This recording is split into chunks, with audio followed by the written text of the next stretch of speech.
Praise the Lord. நம்ம எல்லாரும் இப்போ ஒரு டிஃப்ரெண்ட்டான ஜென்ரேஷனுக்குள்ளே என்டர் ஆகிக்கிட்டே இருக்கோம். அது எப்படிப்பட்டதுன்னு தெரியுமா?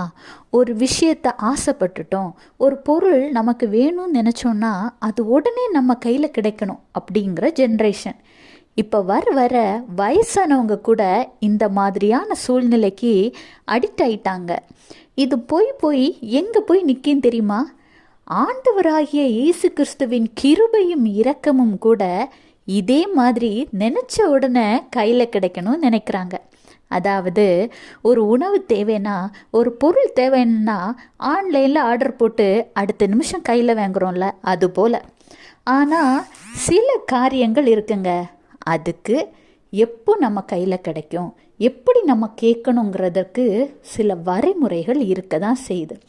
ஆண்டவராக இயேசு கிறிஸ்து நேற்றும் இன்றும் என்றும் மாறாதவர். அவருடைய கிருபை இரக்கங்கள் உங்களுக்கு வேணும்னா நீங்கள் எப்படி ஆண்டவரிடம் கேட்கணும், எந்த விதத்தில் கேட்கணும்னு ஆண்டவராக இயேசு கிறிஸ்துவே சொல்லியிருக்கிறாரு. பார்ப்போமா? யோவேல் 2:12, ஆதலால் நீங்கள் இப்பொழுதே உபவாசத்தோடும் அழுகையோடும் புலம்பலோடும் உங்கள் முழு இருதயத்தோடும் என்னிடத்தில் திரும்புங்கள் என்று கர்த்தர் சொல்கிறார்.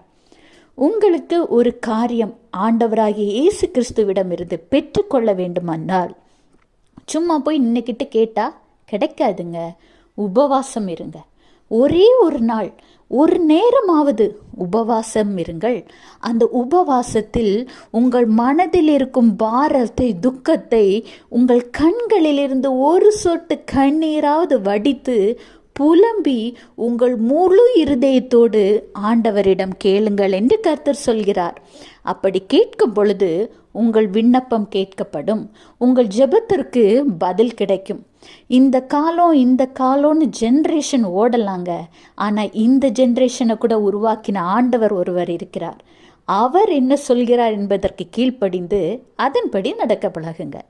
கர்த்தர் உங்களையும் உங்கள் குடும்பத்தையும் ஆசீர்வதிப்பார். Have a blessed day. Jesus bless you.